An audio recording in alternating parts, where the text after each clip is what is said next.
우리 마음과 우리 모든 중심을 하나님 앞에 드릴 수 있는 시간 될 수 있도록 우리 함께 마음을 모아 주의 이름 크게 외친 후 기도하며 나아가겠습니다. 주여! 존귀하신 아버지 하나님, 오늘도 우리를 불러주심을 감사드립니다. 말씀이 선포되는 가운데 마음이 상한 이들을 고쳐주시고 죄에 포로된 이들이 자유함을 가질 수 있도록 주께서 은혜 내려 주시고 하나님의 말씀으로써 슬퍼하는 자에게 희락의 기름으로 부어주시고 그 슬픔을 찬송의 옷으로 하나님께서 바꿔주시옵소서.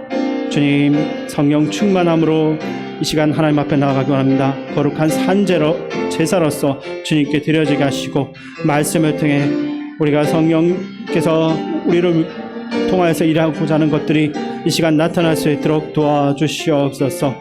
또한 하나님 아버지, 우리가 말씀을 들 때 사람의 말로 듣는 것이 아니라 하나님 말씀으로서 온전히 받아들일 수 있도록 도와주시옵소서. 특별히 말씀이 선포될 때 땅과 하늘이 진동하는 역사가 일어나게 도와주시고 강팍한 마음이 녹아지며 우리의 심령이 변화되는 역사를 허락하여 주시옵소서. 우리의 마음의 중심을 또한 하나님께만 두는 예배가 될 수 있도록 주님 저희를 인도하여 주시옵소서. 세상 근심 걱정들 다 내어버리고 오직 하나님께만 우리의 초점을 맞출 수 있게 도와주시옵소서.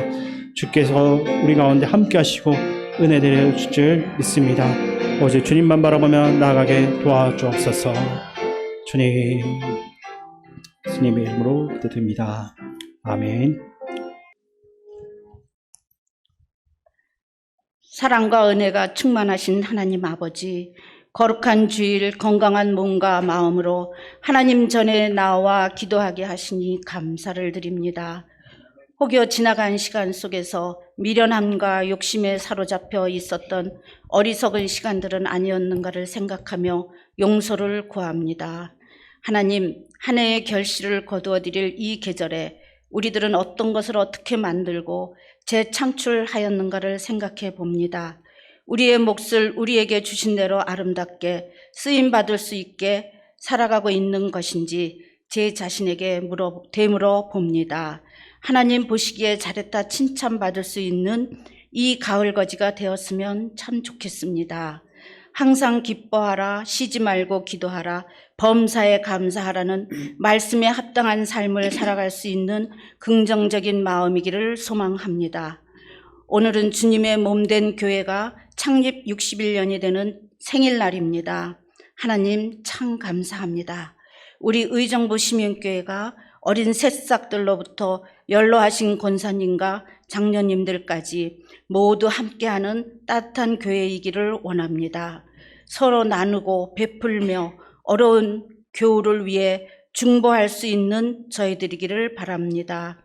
61년이라는 긴 세월 속에 진리의 말씀에 순종하며 사는 거룩한 믿음의 자녀들이 기도하는 아름다운 교회의 모습이기를 소망합니다. 전도에 힘쓰시는 목사님과 온 교회가 한마음 한뜻이 되어 더욱 부흥하고 성장하는 교회가 되게 하옵소서. 이 시간 말씀으로 신령한 영을 채워주실 전도사님 위에 함께 하시어 강건케 하시고 듣는 저희들에게 마음의 평화와 평강을 얻을 수 있는 하늘의 복을 허락하여 주시옵소서. 우리의 기도를 들어주시고 응답해 주실 줄 믿사오며 우리를 구원하신 예수 그리스도의 이름으로 기도드립니다. 아멘.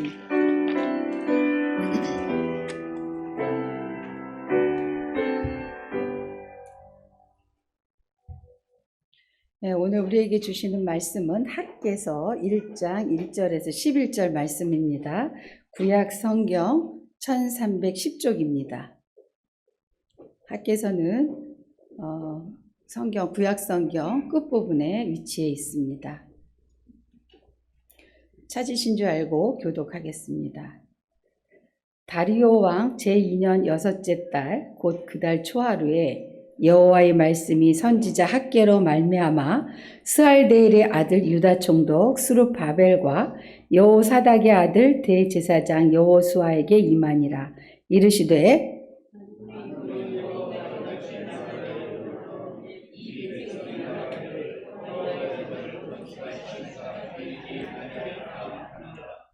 여호와의 말씀이 선지자 학개에게 임하여 이르시되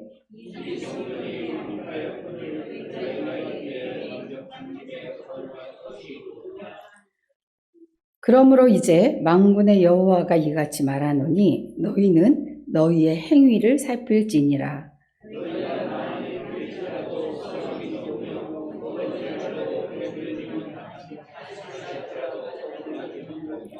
입어도 따뜻하지 못하며 일꾼이 삭슬받아도 그것을 구멍 뚫어진 전대에 넣음이 되느니라. 만군의 여호와가 말하노니 너희는 자기의 행위를 살필지니라. 너희는 산에 올라가서 나무를 가져다가 성전을 건축하라. 그리하면 내가 그것으로 말미암아 기뻐하고 또 영광을 얻으리라. 여호와가 말하였느니라.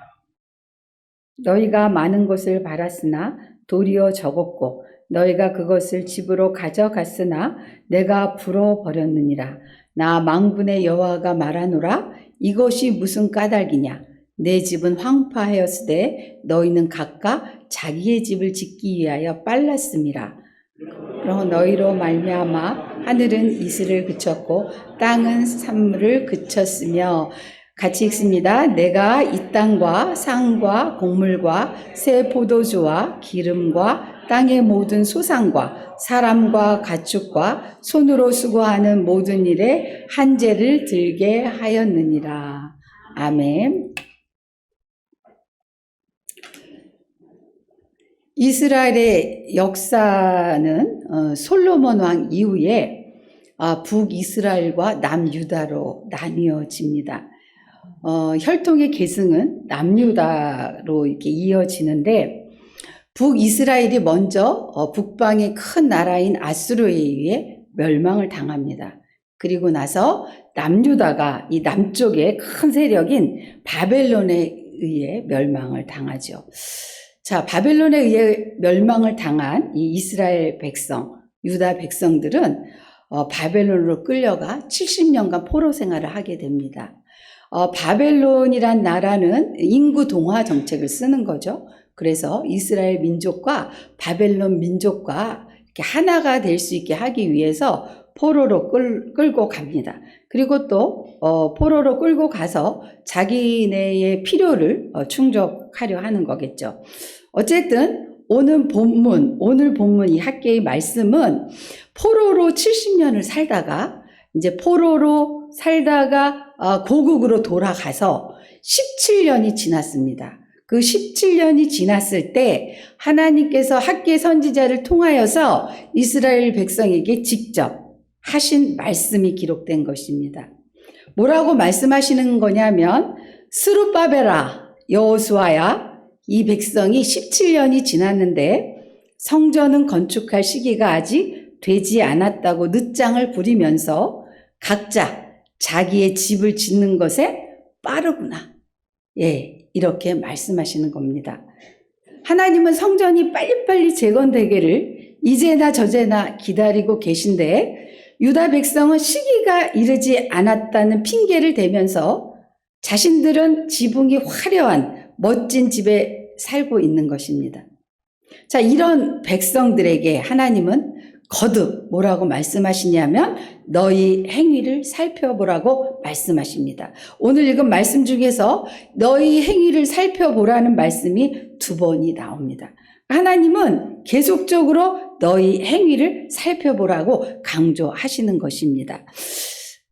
이렇게 또 이렇게 너희 행위를 살펴보라고 하시면서 뭐라고 얘기하시냐면 너희는 산에 올라가서 나무를 가져다가 성전을 건축해라. 그러면 만군의 여호와인 내가 기뻐하고 영광을 얻을 것이다. 이렇게 말씀하십니다. 성전을 건축하는데 산에 가서 나무를 해다가 성전을 건축하라는 것입니다. 이렇게 무너진 성전이 재건되기를 굉장히 원하고 바라는 하나님의 마음 무엇일까요? 또 포로 생활을 하며 고향으로 돌아가기를, 이스라엘 땅으로 돌아가기를, 또 예루살렘 성전에서 예배하기를 간절히 바라던 유다 백성들은 왜 성전 재건을 서두르지 않는 것일까요? 성령 시대를 살아가는 우리에게 재건해야 될 성전은 무엇일까요? 오늘 말씀을 통해서 이 세 가지 질문에 대한 답을 찾는 저와 여러분 되셨으면 좋겠습니다. 고레스 칙령을 받고 처음으로 포로 귀환한 유다 백성들은 얼마나 될까요? 포로 귀환이 3차에 걸쳐서 일어났는데 1차 귀환에 일어난 포로 귀환한 사람은 몇 명일까요? 이거에 대한 내용은 에스라서를 보면 알 수 있습니다. 에스라 2장 64절에서 65절을 함께 읽겠습니다. 온 회중의 합계가 42,360명이요. 그 외에 남종과 여종이 7,337명이요. 노래하는 남녀가 200명이요. 자, 이 모든 수를 더해보면 계산기가 없어서 두들겨 볼 수가 없죠. 네, 49,897명입니다. 자, 5만 명에서 103명이 모자라는 숫자입니다.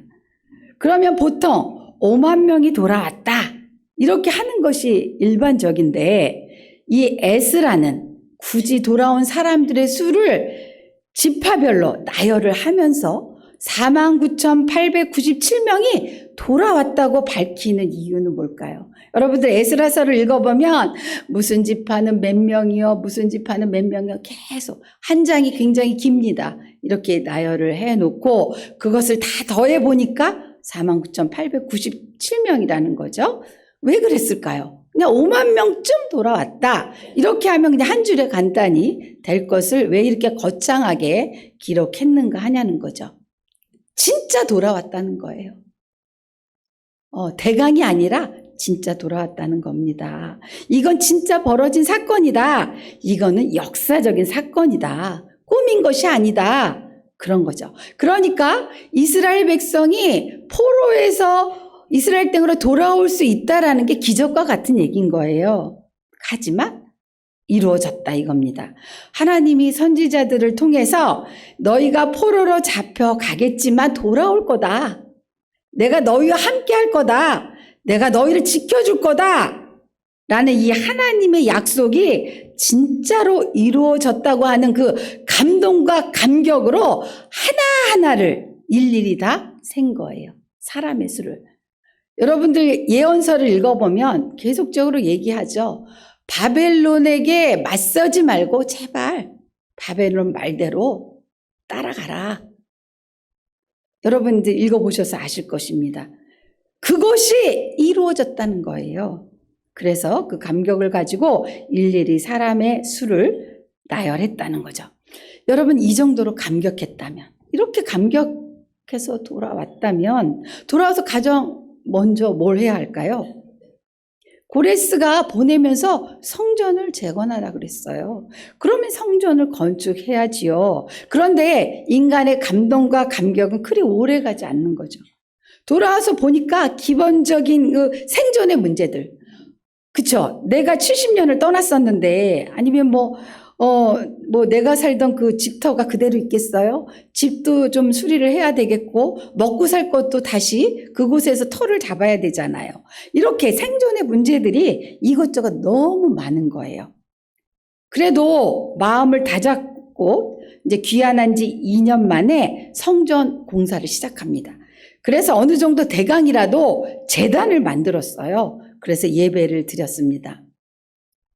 그 예배당을 보면서, 그 성전을 보면서 이전 솔로몬 성전을 본 사람들은 지금 성전의 그 초라함, 너무나 별볼일 없는 그 모습을 보면서 대성통곡을 하기도 했습니다. 하지만 대부분의 많은 사람들은 크게 함성을 지르며 기뻐했어요. 감격스러운 거죠. 우리가 바벨론의 포로로 있었는데 이렇게 고향에 들어와 예배를 드릴 수 있다니, 이렇게 생각해서 아주 함성을 지르면서 기뻐했습니다. 이제 그리고 나서 이제 본격적으로 멋있는 성전을 세우려 하는데 유다와 베냐민의 대적이 찾아왔어요. 자, 이들은 누구냐면 북이스라엘이 아수르에게 망할 때 아수르가 인구 동화 정책을 쓰면서 그 아수르 나라의 민족들을 우리나라에 데리고 왔어요. 그래서 우리나라 땅에 살게 한 거죠. 그래서 그 아수르 사람과 아니 살다 보니까 아수르 사람과 우리나라 사람이 같은 공간에서 살다 보니까 거기에서 결혼이 이루어지고 거기에서 자녀가 발생이 되죠. 혼혈족이 된 거죠. 이거를 우리는 보통 사마리아인이라고 부릅니다. 근데 그 사마리아인들이 하나님의 성중 건축에 자신들의 지분을 요구합니다. 자, 이런 거예요. 야, 너희들 포로로 있다가 돌아왔잖아. 오랜 시간 동안 너희들 바벨론에 있는 동안, 포로로 있는 동안 우리가 여기를 지켜왔어. 그러니까 너희는 우리와 함께 해야 돼. 너희가 성전 짓는 거 우리도 좋아. 찬성이야. 그런데 우리와 함께 지어야 돼. 그러니까 그 땅에 대한 권리를 자기들도 가지고 있다는 거죠. 그리고 그 땅의 종교에 대한 것도 자기들에게 권리가 있다는 거예요. 그런데 그들의 종교를 보니까 여호와 하나님만 믿는 게 아니라 그들은 이신저신, 잡다한 이방신을 섬기는 혼합 종교를 갖고 있는 거죠. 그러니까 이스라엘 사람들이 도저히 그들과 함께 할 수 없는 거예요. 그래서 우리는 너희와 같이 못하겠다. 우리는 유일하신 하나님만을 섬기는 성전을 짓는 거다. 이랬더니 그들이 이제 방해를 하기 시작합니다.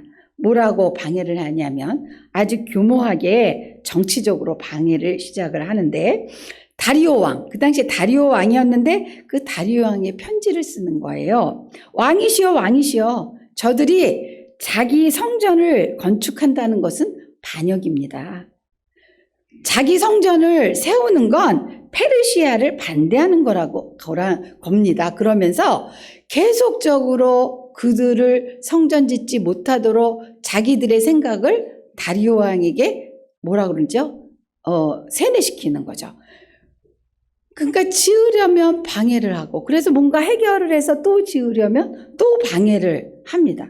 그러니까 방해를 해서 자꾸 성전을 열심히 짓는 것을 멈추게 되는 거죠. 이것이 반복되다 보니까 유다 백성들이 성전을 건축할 시기가 아직 이르지 않았나?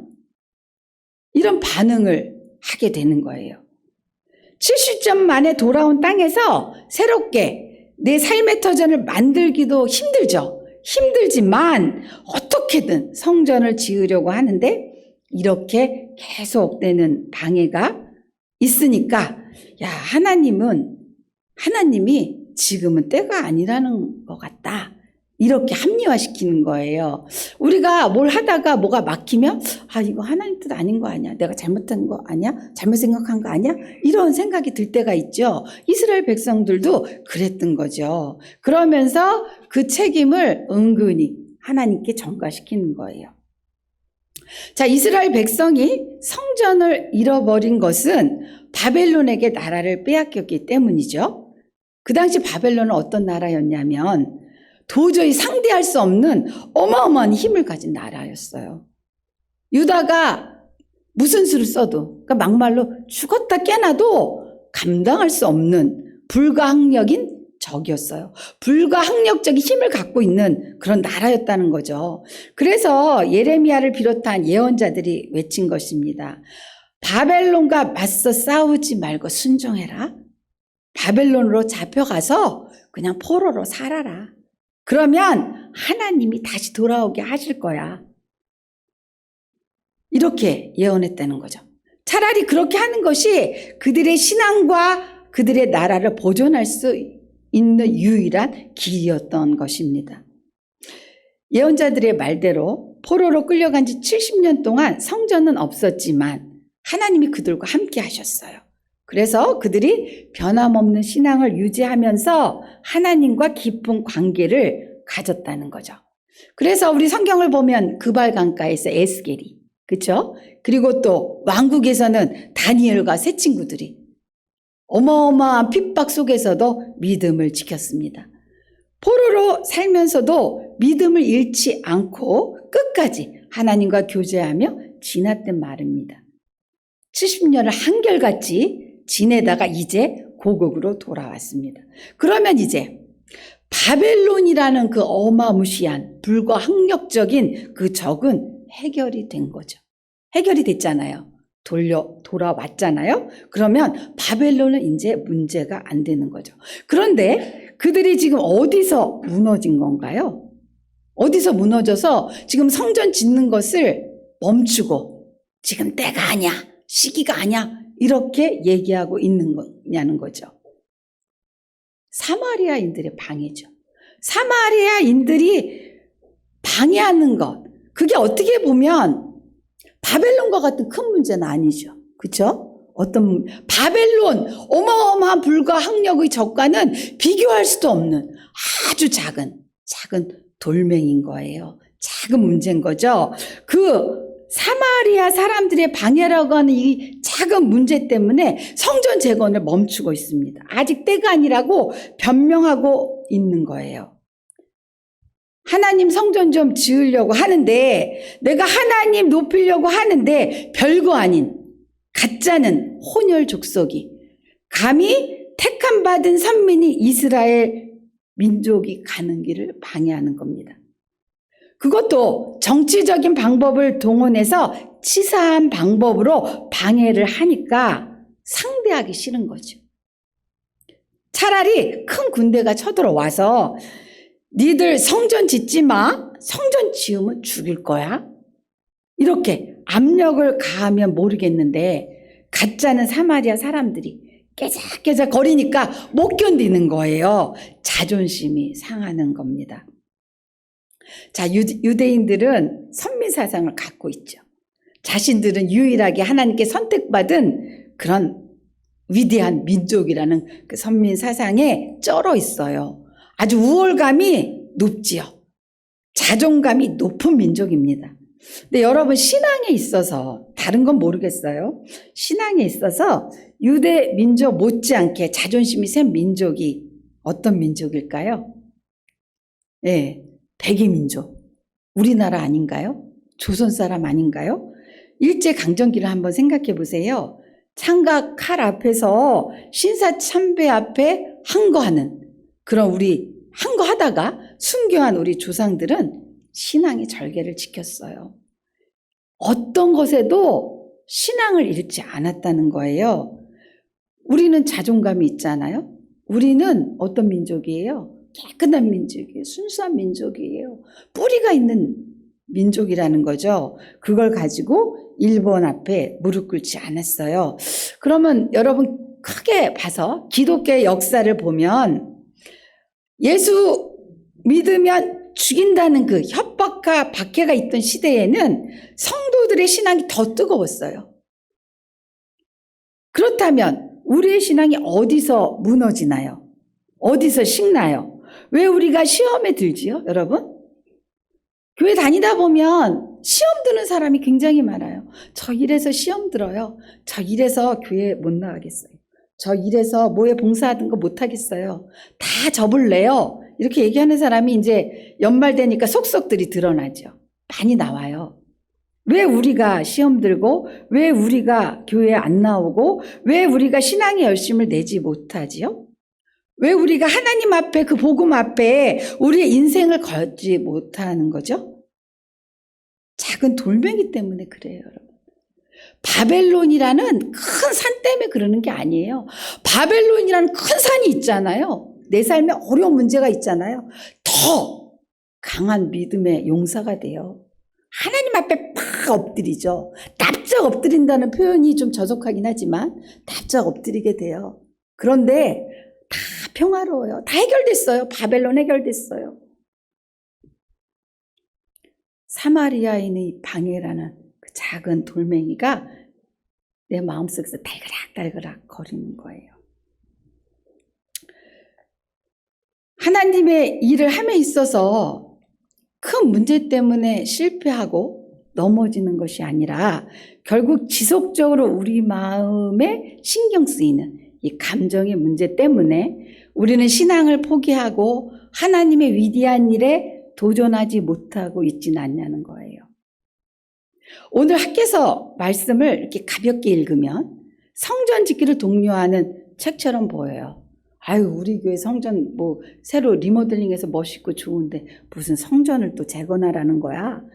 이렇게 생각될 수 있어요. 그러나 학교에서는 성전지기라는 책이 아니에요.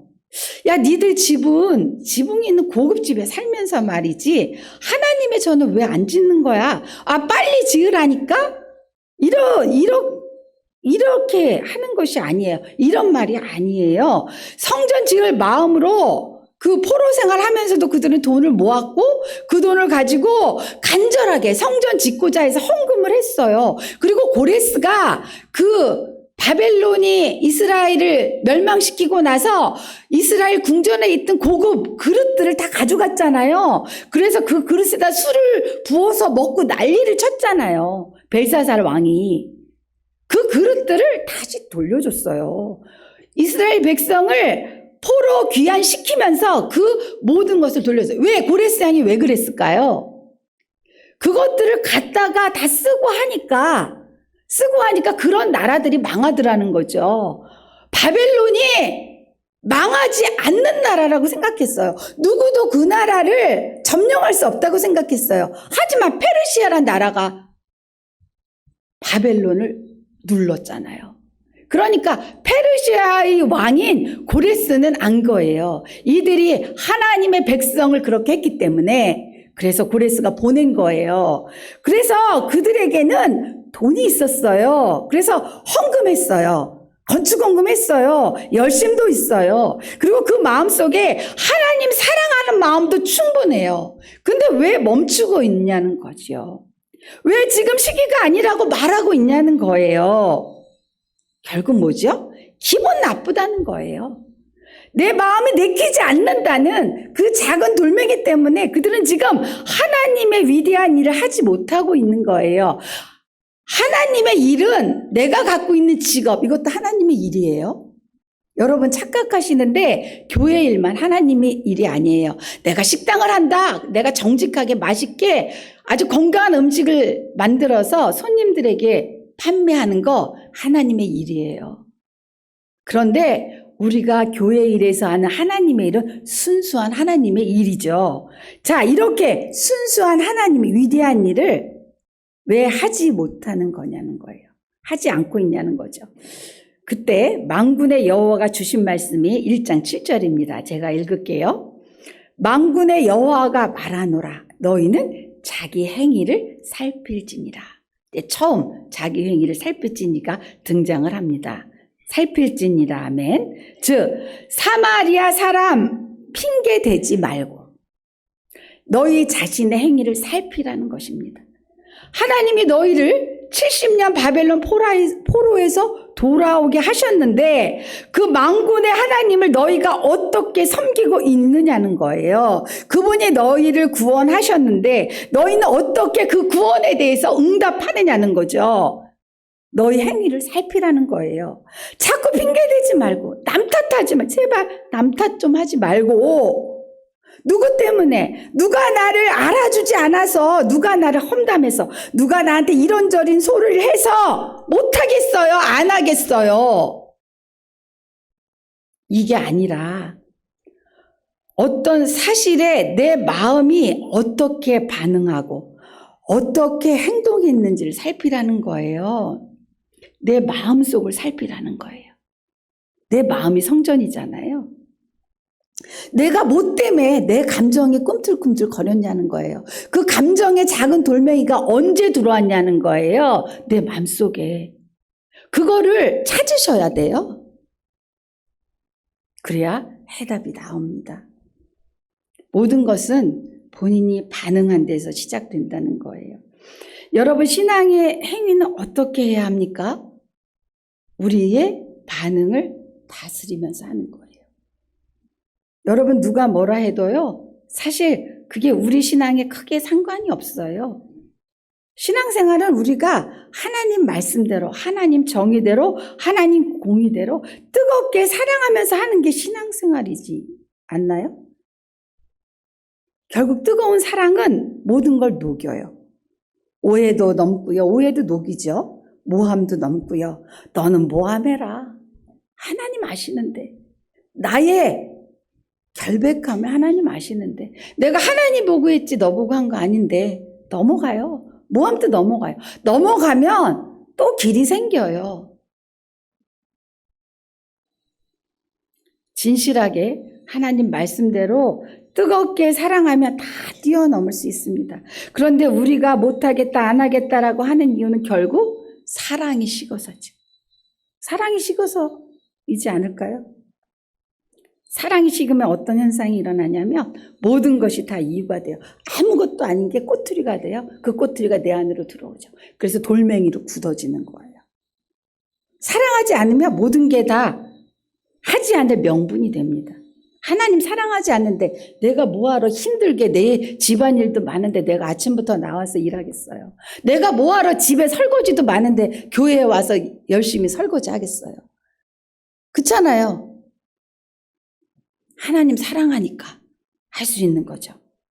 그러나 사랑하면 뛰어넘을 수 있습니다. 모든 명분을 뛰어넘을 수 있어요. 하나님 8절에 이렇게 말씀하세요. 너희는 산에 올라가서 나무를 가져다가 성전을 건축해라.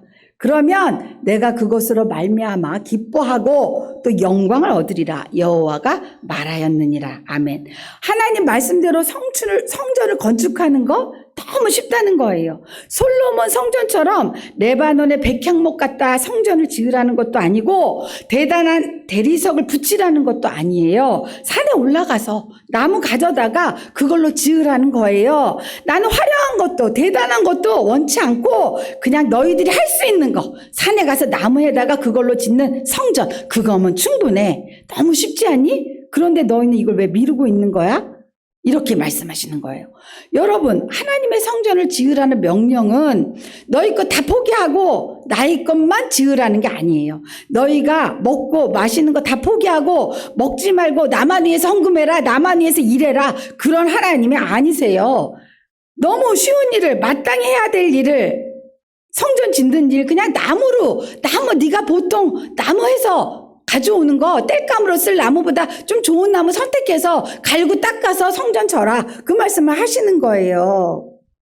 마땅히 해야 할 일을 하고 있지 않으니까 너 이래서 되겠느냐는 거죠. 왜 너 아무것도 아닌 일을 가지고 중요한 일을 놓치려 하는 거니? 너의 행위를 돌아봐. 결국 사마리아 그들의 문제가 아니야. 너의 문제다. 이렇게 말씀하시는 거죠. 자, 성령 시대를 살아가고 있는 우리에게 재건해야 할 성전은 무엇일까요? 고린도전서 3장 16절 제가 읽겠습니다. 너희는 너희가 하나님의 성전인 것과 하나님의 성령이 너희 안에 계시는 것을 알지 못하느냐? 누구든지 하나님의 성전을 더럽히면 하나님이 그 사람을 멸하시리라. 하나님의 성전은 거룩하니 너희도 그러하니라. 아멘. 구약 시대에는 하나님이 이스라엘 백성을 만나기 위해 임재하는 장소가 성전이었어요. 그런데 신약시대에 이르러서는 눈에 보이는 성전뿐만 아니라 하나님의 성령이 거하는 사람 또한 성전입니다. 우리의 마음을 하나님 앞에 바로 세우라는 것입니다. 하나님의 거하신 우리 마음속 성전을 깨끗하게 하고 돌아보라는 거래요. 자, 지난주는 종교개혁 주일이었죠. 자, 한 해의 끝을 향해 가는 이 시점에서 나의 성전을 살펴봐야 할 때입니다. 나의 성전에 무엇을 개혁할 것인가? 나의 성전에 무너진 어떤 부분을 재건해야 할 것인가? 구석구석 돌아봐야 할 것입니다. 하나님은 요한계시록에서 에베소서 교회의 행위와 수고와 인내를 아신다고 칭찬하시면서 책망할 것이 하나 있다고 하셨습니다. 그 하나가 뭘까요? 자, 이거는 같이 읽어봐야 됩니다. 요한계시록 2장 4절에서 5절을 함께 읽고 말씀을 마치도록 하겠습니다. 요한계시록 2장 4절에서 5절입니다. 그러나 너를 책망할 것이 있나니 너희 처음 사랑을 버렸느니라. 그러므로 어디서 떨어졌는지를 생각하고 회개하여 처음 행위를 가지라. 만일 그리하지 아니하고 회개하지 아니하면 내가 내게 가서 내 촛대를 그 자리에서 옮기리라. 아멘. 이 말씀이 아마도 하나님 우리에게 주시는 하나님의 마음일 것입니다. 기도하시겠습니다. 하나님 아버지, 감사합니다. 하나님 우리를 사랑하셔서 우리를 위해 이 땅에 오셨고 우리를 위해 십자가의 고통을 당하셨는데 우리는 이 세상을 살아가면서 하나님 것보다 다른 것에 마음을 뺏기고 마음을 줘버릴 때가 너무 많습니다. 하나님, 우리의 마음, 우리의 성전을 하나님 우리가 다스리게 도와주옵소서. 우리의 마음을 살피게 도와주시고 정말로 하나님 뜨겁게 사랑하는 그 마음을 회복하여서 어떤 모함도 어떤 오해도 다 뛰어넘어 하나님을 향한 뜨거운 사랑으로 살게 하옵소서. 모든 것 주님께 맡기며 예수님 이름으로 기도합니다. 아멘. 잠시 교회 소식 전하겠습니다. 담임 목사님께서는 오늘 오후 2시 30분 여전대 헌신예배 설교로 가능 제일교회 방문 중이십니다. 잘 다녀오실 수 있도록 기도 부탁드립니다. 그리고 교회 김장은 10월 10일 금요일 오전 9시와 그 다음 날 11일 토요일 오전 9시에 있습니다. 많은 참여 부탁드립니다. 또한 각 기관에선 총회를 개최해 주시고 2024년도 임원 명단 및 행사 계획안과 예산안을 다음 주일까지 사무실로 제출해 주시기 바랍니다. 나머지는 주보 내용을 참조하시고 착오 없으시기 바랍니다. 지금은 길과 진리요 생명이신 예수 그리스도의 은혜와 세상을 이처럼 사랑하사 독생자를 주신 하나님 아버지의 지극하신 사랑하심과 성령의 감화 감동하심과 새롭게 하심이 이제로부터 영원히 함께 하심을 간절히 축원하옵나이다. 아멘.